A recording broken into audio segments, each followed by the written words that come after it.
સુરતમાં ધોધમાર વરસાદથી મહુવાની નદીઓ ગાંડીતૂર બની ચૂકી છે। ખાસ કરીને અંબિકા, પૂર્ણા અને ગુપ્તેશ્વર નદીઓની અંદર ઘોડાપૂરની સ્થિતિ છે। આ ધસમસતો પ્રવાહ નદીઓનો જુઓ। ધારાસભ્ય મોહન ડોડિયાએ અસરગ્રસ્ત વિસ્તારોની કરી હતી સમીક્ષા। નદી કિનારે વસતા લોકોની મુલાકાત લીધી અને તેમને સલામત સ્થળે ખસેડાયા છે।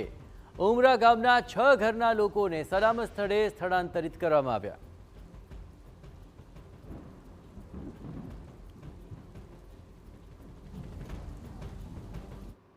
નદી પર જે કાંઠા પર વસેલા ઉમરા ગામ, ભવરિયા ગામ, ભગવાનપરા, કાંકરિયા, જે નદીના કાંઠા પરના વિસ્તારના લોકોને કેટલાક લોકોને અમે સ્થળાંતર કર્યા છે।